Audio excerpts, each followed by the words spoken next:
right. People starting to fill in. Hope everybody's doing all right. We're going to get started about 8 o'clock. And we're going to talk a little bit about the Ole Miss LSU game. We're also going to talk about the around college football, which could be a little bit of a tricky thing, I'm expecting Alabama to come out guns a-blazing, but if you told me they couldn't stop Mississippi State after what we've seen the last 3 weeks, I'd kind of believe you.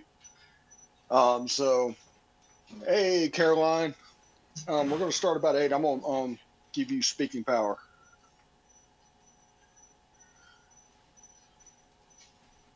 Let's see, I think I did that. There's Derek. All right. Hey, Caroline. What's going on? Not a lot. We're getting ready to get started in 2 minutes about an Ole Miss LSU space. So Awesome. I love it. I figured you needed to be here. Well, I appreciate the invite. I'm so happy to be here. It's going to be a fun weekend. Yeah. Just to let you know, Derek Vandegriff is also here. He's going to be speaking today as well. Hey, how you doing? Hey, Derek. Hey, how's it going? Going good. Caroline is our Locked On LSU host. Oh, cool. Yeah.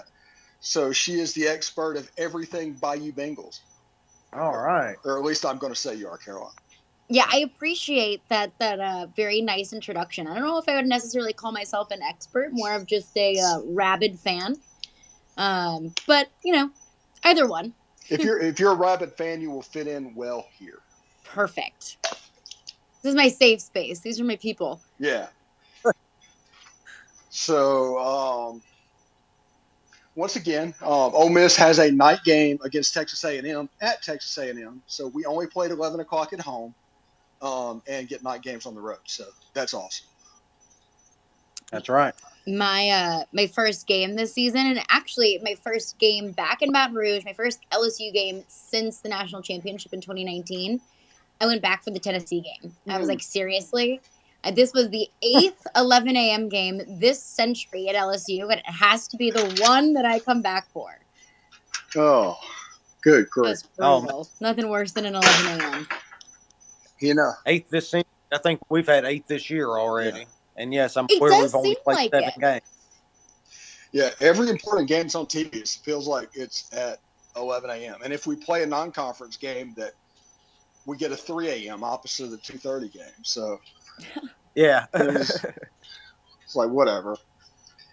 I have noticed, I think that ESPN's trying to push back against Fox's big noon kickoff. Yeah.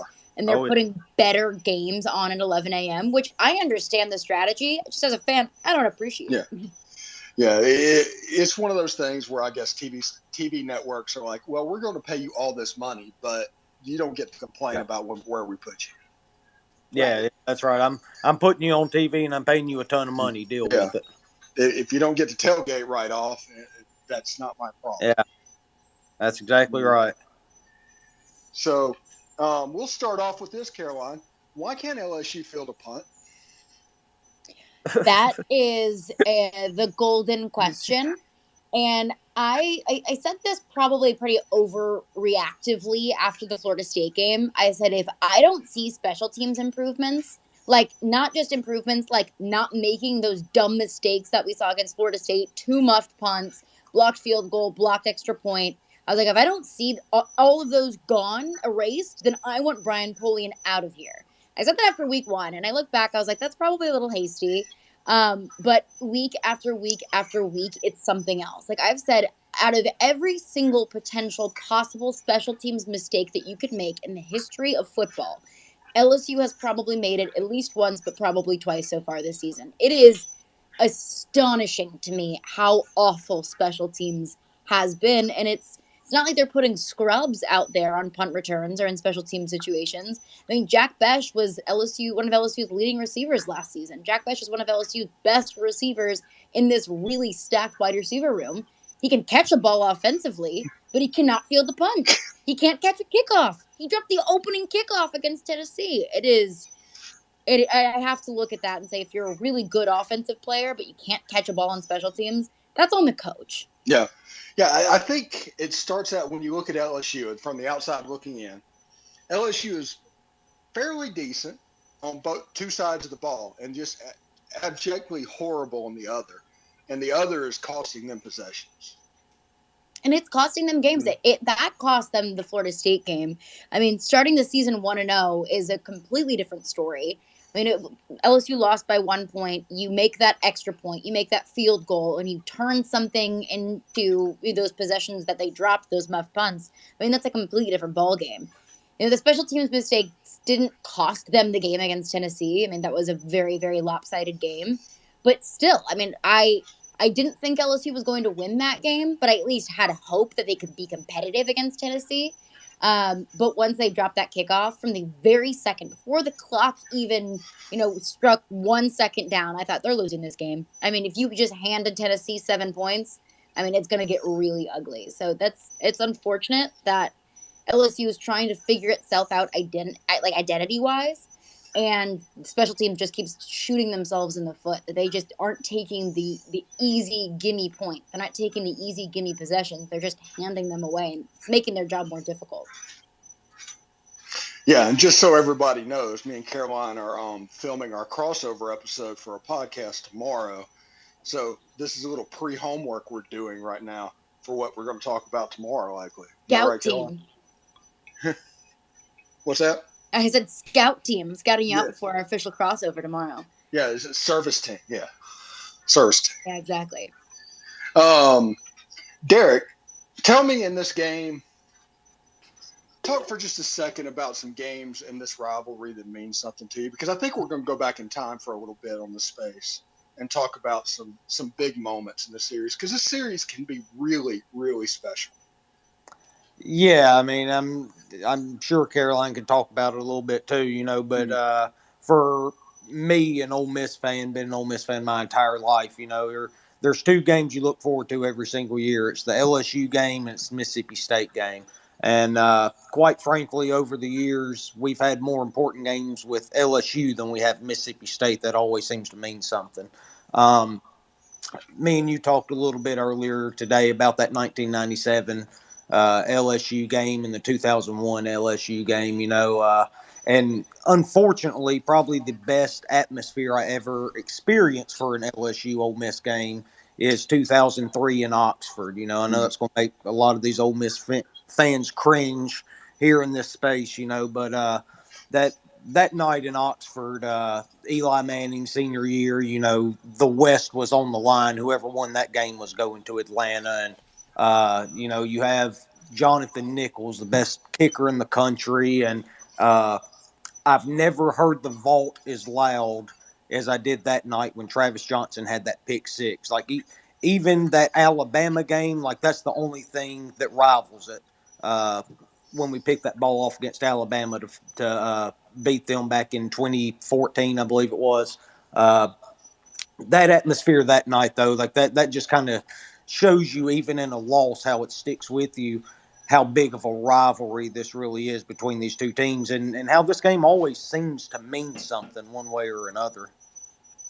Yeah, and I think it was on that website today where somebody did research, and when both teams had won more than 7 games, like Ole Miss was a leader 11-7 in the series. Really? But the thing that scares me is in the late 50s when Ole Miss was at its peak. Whenever you look back and say the glory days, LSU was 4-1 in that stretch against Ole Miss. So in 2014 happened, and I know there's been some situations where Ole Miss was able to bounce back, like 2009, 2015. Yeah. But it feels like if anybody's going to rip our hearts out, it's going to be LSU and it's going to be in Tiger State. Yeah, I mean, it always seems to be the way it is, right? There's two places for Ole Miss fans that are kind of bugaboos for us a little bit. I mean, we've traditionally played well in Tiger Stadium. That's always one you always look at, and the other one is when you go to Fayetteville. Those are the two places for Ole Miss fans that you kind of grit your teeth and just try to get through them whenever they come up. Yeah. Go ahead, Caroline. Yeah, I was going to say, I mean, that's something that a lot of LSU fans look at the Ole Miss game sort of as a benchmark game every year, because even if it has been lopsided, it's still going to be a competitive game. And it's still, like you mentioned, it's still a game that LSU fans look at and circle at the beginning of the season, because I think it normally falls right around the halfway point and right around the point where, either team could have had a disappointing loss or either team could have a ton of momentum.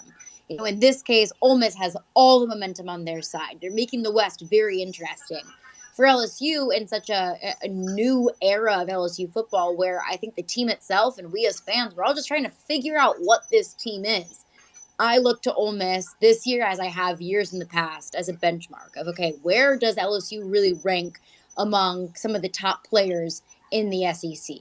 Especially, now with Alabama with a loss to Tennessee, this game is going to be really interesting to see where the rest of the West goes, because LSU has that one SEC loss to Tennessee. Alabama has the same thing. Ole Miss is sitting pretty in the SEC West undefeated. So this game could make things so interesting in the West, whichever way it goes. If LSU wins, now Ole Miss has one loss, LSU has one loss, Alabama has one loss, and it's anybody's game in the SEC West. If Ole Miss gets the win here, well, then that Alabama Ole Miss game gets so much more interesting. So I view it as a benchmark for us right now, and also as a really interesting potential shakeup in the SEC West. Yeah, and I think it's basically as the the older fans at LSU. But when Ole Miss is good, whenever they're viewed as, let's just say there's 7 by their name, so let's just say elite. Whenever they say that this is a special game to LSU fans. It is special. I mean, it goes back all the way to, Halloween night, Billy Cannon, his Heisman run. I mean, it's a matchup that is very steeped in tradition, and also because it's 2 really fun fan bases and 2 historically good football teams. Yeah, absolutely. So, Caroline, whenever you look at this game, what are the keys for LSU? If LSU plays well, what happens? I think that we need to see LSU's offense play against Ole Miss like we saw it play against Florida. I am not convinced that this LSU offense has found its whatever it was missing, that that something happened after that Tennessee game, and offensively they were just able to figure everything out, because Jaden Daniels, a quarterback who's looked incredibly timid all season long, all of a sudden is slinging a 54-yard touchdown pass. Now, does it make me feel good about this LSU offense and the direction in which it's heading? Absolutely. But my question is, okay, was that a fluke? Was that just LSU's offense able to pop off against kind of an abysmal Florida defense? Or did they find something? Did Jaden Daniels find this confidence with his receivers, the trust with his receivers? Did Kayshon Boutte, a player who was so lauded, but so much going into this season, who didn't really do anything so far for LSU, had a 100-plus yard reception game against Florida. Was that what he and Jaden Daniels needed to build chemistry and to trust each other? And is this an LSU offense that's going to put up, 40 points a game moving forward? I don't know the answer to that, but I think that if they do show that offense against Ole Miss, they have a really good chance at winning this football game. And I think you got to continue to see what LSU has been so good at most of the season, and that's beating you up front defensively. I mean, the offense through 6 weeks was trying to figure out its identity. It was trying to figure out what it was. And it was the defense that carried this LSU team to, its record now. It was a defense, forcing a sack fumble and a scoop and score against Auburn for LSU to kind of get things moving offensively against Auburn. It was the defense that got things moving. It was the defense that was able to hold off some of these teams earlier on LSU's schedule. And that's how LSU beat Mississippi State. Was they beat Mississippi State at the line of scrimmage, and they got pressure on Will Rogers. And if you take the passing game away from Will Rogers, well, he's really got nothing else. So that's how LSU's been successful so far this season, is beating you up defensively. That tandem of pass rushers between Ali Gay and BJ Ojolari could stack up with some of the best in the country. So I think if you stay consistent defensively and you have a repeat performance offensively like we saw against Florida, I think those are the keys for LSU to win. Okay, perfect. Derek, you told me a stat today of quarterbacks that have gone against Florida this season. You want to repeat that for everybody? We were talking about Jaden Daniels, and of course, kind of like you were talking about Carolina, the incredible game he had down there in Gainesville. Yeah. I started looking at quarterbacks that have played Florida and particularly in Gainesville this year. Missouri's Brady Cook threw for 220 yards down in Gainesville. That's the second highest total so far this season for him. Eastern Washington's Gunnar Talkington threw for 250 yards, which is also his second highest of Woo. the entire year, playing an entirely FCS schedule outside of Florida. And then, of course, we all know how good Hendon Hooker is, right? And Right. that Knoxville, I know that. But he still threw for 349, which was his second highest before he absolutely lit up Alabama this past Saturday. That it just kind of seems to be a trend. Quarterbacks lighting up the Gators right now. They're really having trouble on the back end of their defense. Apparently, quarterbacks are having either their best or second best games of the year so far against Florida. So that doesn't really seem to be a coincidence there. Um, but again, Jaden Daniels, I mean, he's obviously flashed plenty these last couple weeks. Against Tennessee, I think he threw for 300 yards that game too, if I'm not mistaken. He And did, yeah.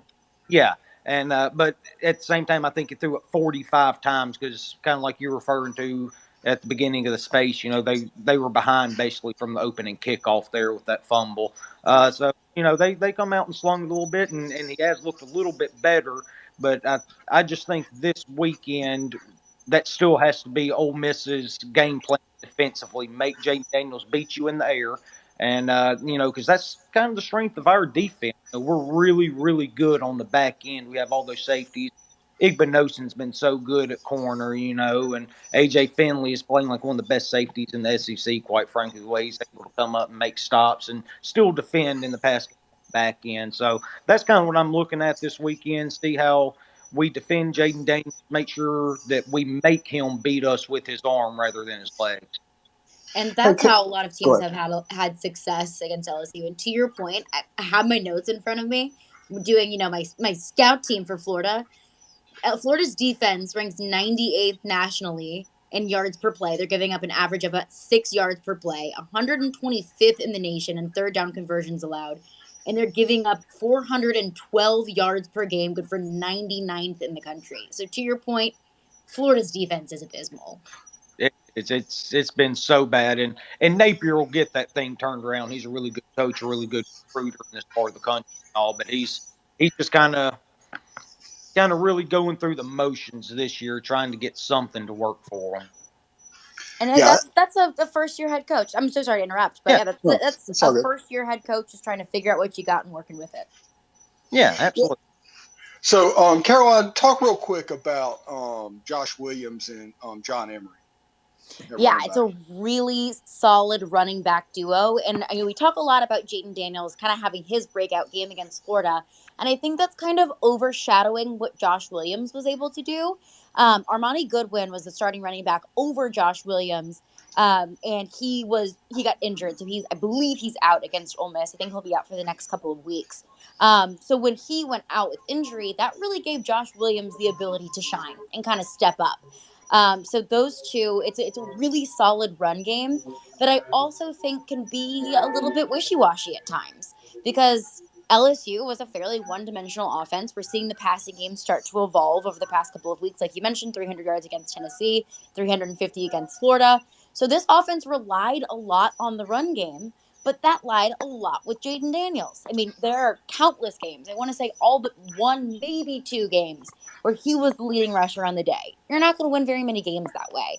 But with Jaden Daniels getting more comfortable with the offensive line finding more consistency, he was able to kind of pass the ball around or hand the ball off and let the running game do its thing. So it's a really solid running back duo. And Josh Williams really shined last week against Florida, and I think that was a breakthrough game for him to kind of show himself and Mike Denbrock, LSU's offensive coordinator, that he can carry the rock just as good as Noah Kane, just as good as Armani Goodwin, or the rest of these running backs in the room. And Noah Kane's another name to look for, a Penn State transfer that we didn't really know what we were getting. As LSU fans, didn't know what we were getting in Noah Kane, but he's been a really reliable, really tough running back.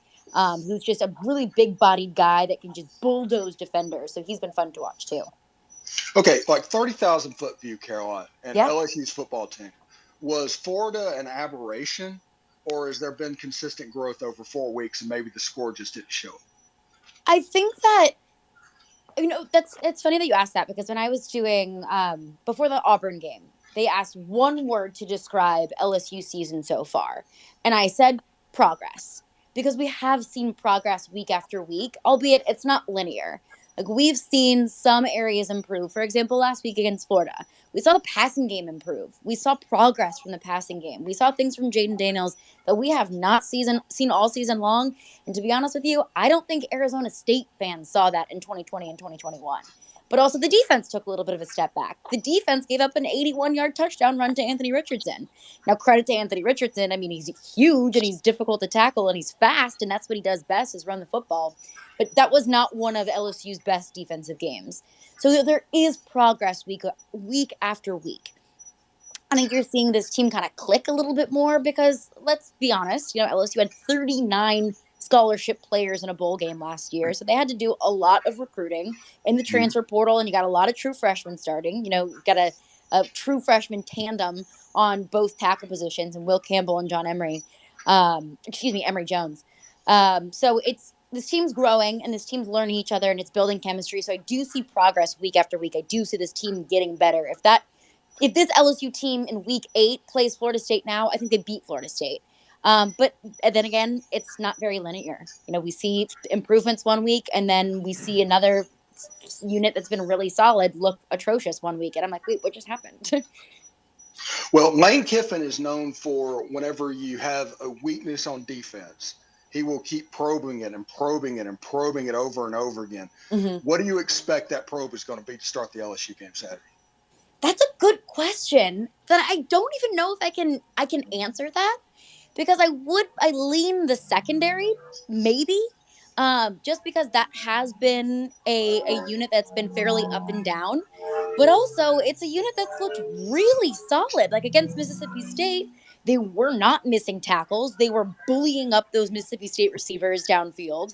So there have been some games where I'm really impressed with what I see from the secondary, and then there are some games, for example against Auburn, where I'm like, what in the world, why can't they make a tackle?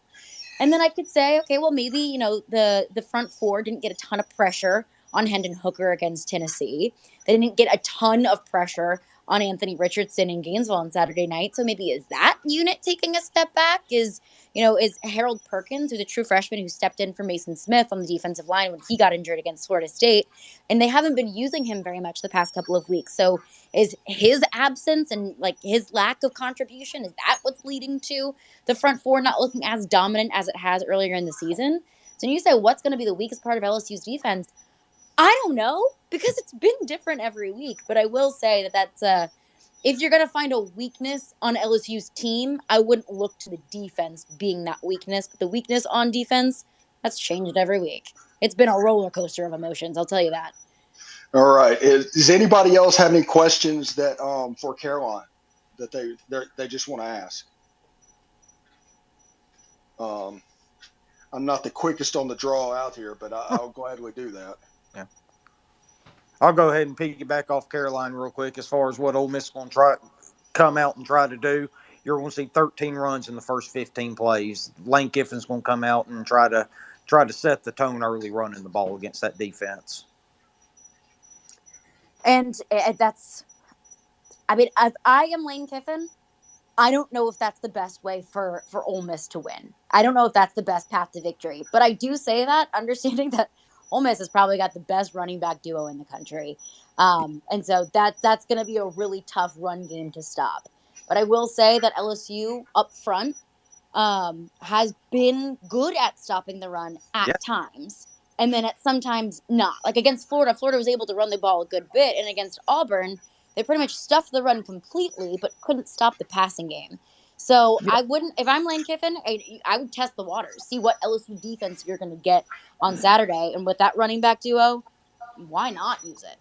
Yeah, well, that's exactly what I think he's going to come out and do, and it may come to the point where he has to attack the secondary, but Lane Kiffin right now, he's probably got it in his mind, kind of like you said, that he does have the best running back duo in the country, and that offensive line's playing so good these last few weeks, and so he's probably going to take that opportunity to at least see if he can come out and set the tone early. Now, Caroline, real quick, I'll piggyback off that a little bit. Is LSU being stout against the run in between the tackles and maybe outside they're a little bit weaker? Because Anthony Richardson and what's his name, Montrell Johnson or whatever at Florida, they were both outside zone plays. They busted on LSU. So what does that look like? Is it like just if you try and just pound your fist against a brick wall, is that like a little bit of a sticking point for the other opposing team? Yeah, I would say, you mentioned outside versus inside. Outside, I would say, is probably their weaker point, and that's something that Brian Kelly even mentioned. I mentioned Harold Perkins earlier, a true freshman that has been an absolute beast defensively for LSU. Has been kind of a utility player defensively. He can, play on the defensive line. He's also been playing a good bit of linebacker, but he took Harold Perkins out of that Tennessee game because he said he's not as gifted on the outside. He can't play outside in the numbers. He can stop you up front, and inside he can stop the run, but that's where he kind of lacks a little bit is on the outside. And I don't know if I completely agree with that line of thinking of, if you can't play on the outside, then I'm not going to play him at all. But I would say that LSU defensively is probably a little bit weaker on the outside just because they don't have, I don't think, the depth, especially with injuries, to be able to be spread out. And that's Yeah, why Tennessee gave them so many fits, because Tennessee is such a widespread offense. And I think that's not where LSU is going to get you. yeah. I think people need to realize also if Lane Kiffin goes as fast as he wants to go, they primarily want to run inside zone. So when this Mhm. offense is going lightning fast, they're running it up the middle because even if the defense stops it, all the players are right there to get back in position and do it again. So these outside plays will take a little bit more time. Players getting back in position. So instead of snapping the ball in 21 seconds, you're snapping it in 24 seconds, and the offense could go a little bit slower. LSU has more time to get ready. Right. That's just something to watch in my opinion. And that was something that also gave LSU fits, was the speed of Tennessee's offense. Was it was difficult for substitutions. It was difficult getting off the field, and that's what Tennessee does very well. And Ole Miss as well, just being such a quick offense, is being able to draw penalties for their opponent because they just cannot keep up with it. So I think that's something to keep an eye on as well. Is what style of offense does Matt House, LSU's defensive coordinator? He's a very creative defensive coordinator. It's been fun to see what he's been doing with this personnel, but it'll be interesting to see kind of how he adapts to, you're not going to be able to make that many substitutions, but the personnel doesn't necessarily lend itself to being the most versatile defense. So that'll be interesting to see as well. Yeah. So against Tennessee, did they try to substitute in the middle of the play? Did they get caught doing that? They did, and they got penalized for it because they just couldn't get off the field. Too many men Yeah. on the field, which is interesting if you follow that LSU Tennessee rivalry back in 2010. That's exactly how LSU beat Tennessee, was too many men on the field on the final play. So yeah, they just couldn't get off the field fast enough, and that's something that has plagued so many Tennessee opponents. But also, it's just that's the speed of the offense. That's what LSU is going to be faced with on Saturday with Lane Kiffin's offense as well. Yeah. Yeah. Whenever you say that, that tells me that the depth might not be there defensively for LSU. That their top end talent is pretty good, but they get nervous if they're trying to force substitutions in the middle of the drive. Would that be agreeable? I think that's a fair assessment, and I don't think that should come as a shock to anybody, to any LSU fan, because depth was a problem on this roster on all sides of the ball going into this season. And yeah, you're right that they have really, really good key players. Like I mentioned, BJ Ojolari, Ali Gay, the guys up front. Those are names that household names in college football. But once you look down the roster, they just don't have the bodies there. And also getting plagued with injuries throughout the season, that's hurt them more and more. Just you just don't have enough personnel. So I think that is a very fair assessment that although they have damn good players on the defense, the depth just isn't there. So, um, just spitballing here, it might behoove Ole Miss to have some 7-8 play drives with tempo against LSU Saturday to get those first teamers off the field whenever they need a rest because the next one should drop down a little bit. I would agree, and I also would say, I mean, I don't know how tempo could ever hurt a team, especially when you have an offense that's able to keep up with it, that can do it. If you have linemen that are able to, withstand, 25 seconds in between each play, I don't know how that would hurt any team. I mean, I've seen that's how LSU's offense finds its groove is when it goes up tempo. Of course, Ole Miss's offense finds so much success when you can't keep up with it. Tennessee's, so on and so forth. So I don't see a scenario where tempo would hurt many offenses as long as you have the players that can keep up with it. Yeah, should be pretty good. You got anything, Derek? Well, just kind of on your point earlier about all of the inside zones that we run, that's kind of what I was thinking about when Caroline was talking about it and all. But that's kind of the identity of this offense right now. We run a bunch of inside zones. That's kind of our bread and butter. When Mm-hmm. we get the center and the guards letting their getting there and do our dirty work for us, and that kind of goes back to setting the tone and kind of like you talked about, not really getting to the outside as much, that finesse running game, but we sit there and we pound you and we try to go up tempo and we try to get Mm-hmm. those big guys tired because our guys do it every single week in practice, and not that they're used to it. I'm sure they get tired too, but it's a lot easier when you're the one doing the hitting instead of getting hit. And that's kind of what Lane's done this year. He's always been a tempo kind of guy. Last year, or really last couple of years, you saw it more through the air with the passing game. And it's the same kind of deal, except he's just kind of flip flopped a little bit and he's got it on the ground a little bit. And that's kind of what's driving our offense. And frankly, I think it helps our defense a little bit more. I haven't gone back and actually looked this up, but you would think as much as we run the ball, even though we're hitting the big plays, 40-yard runs and stuff like that, that Mm-hmm. it's actually keeping our defense on the field a little bit less just due to possessions, I would think. Like I said, I haven't looked that up, but that would be one way to keep your defense fresh, sit there and run the ball, even if you're going up tempo over and over again.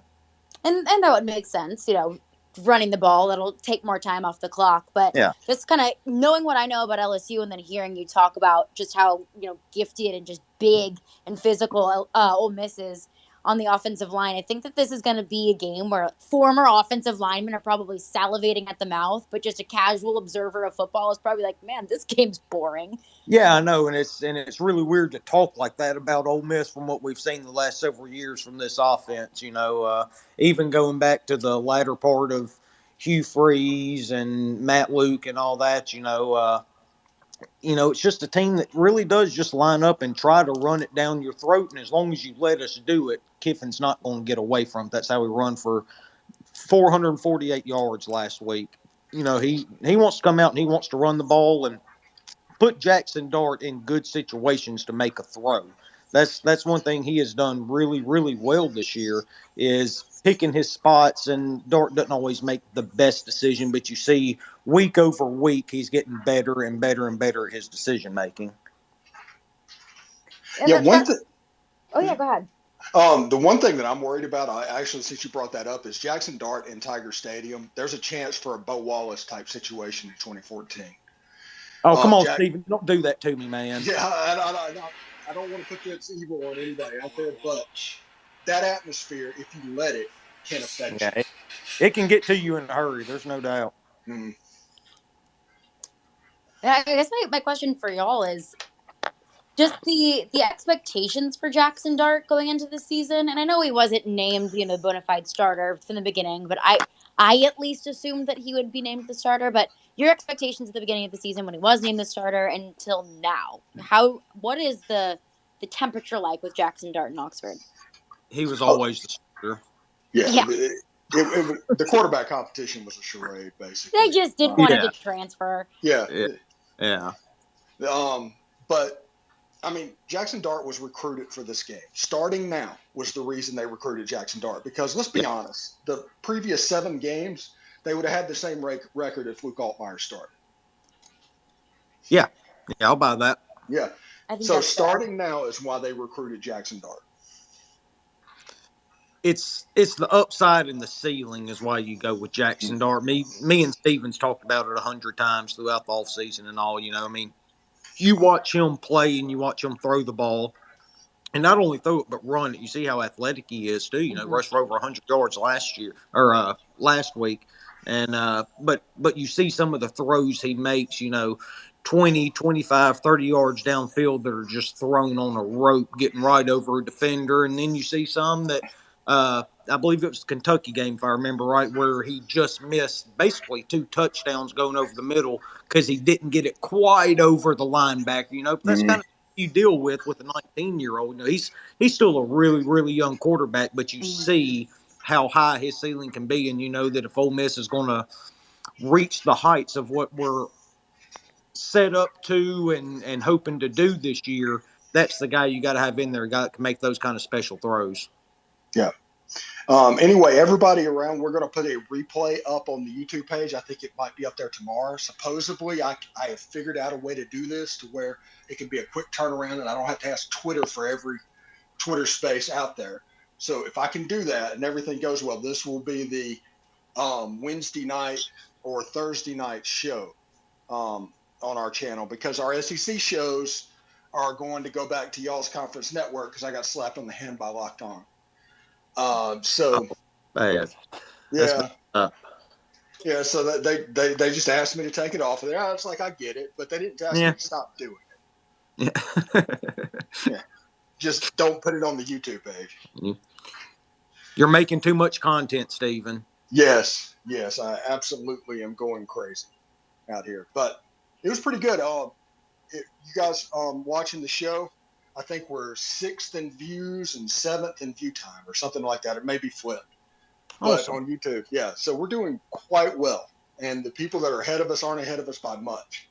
But Good. it'd be Arkansas, Tennessee, Miami, Auburn, maybe Michigan State. I don't know, but that's something we can all be happy with. But I do want, we've kept you for over 30 minutes, and thank you very much for coming by tonight. We're going to do a space next Tuesday at 8 o'clock Eastern, 7 Central, just like we always do, and we're going to figure out a way to get these replays up on the website in a timely manner to where they can do it. So for Derek and Caroline, thank you very much for stopping by tonight. Yeah, thanks for having me. This was fun. Yeah. And look for us on Thursday's show. Me and Caroline are going to do our crossover. So we're going to go back and forth about the game. Derek will be on tomorrow's show. And then Friday will be Kara and Tom. So that's the plan for this week. Sorry. Hope you enjoyed this. Also, Mr. Reed, I see I'm not ignoring you. But just happened to run out of time a little bit. But anyway, thank you guys, and we will see you next week. All right. Y'all have a good one. Thanks, Caroline. All right. Thanks, y'all.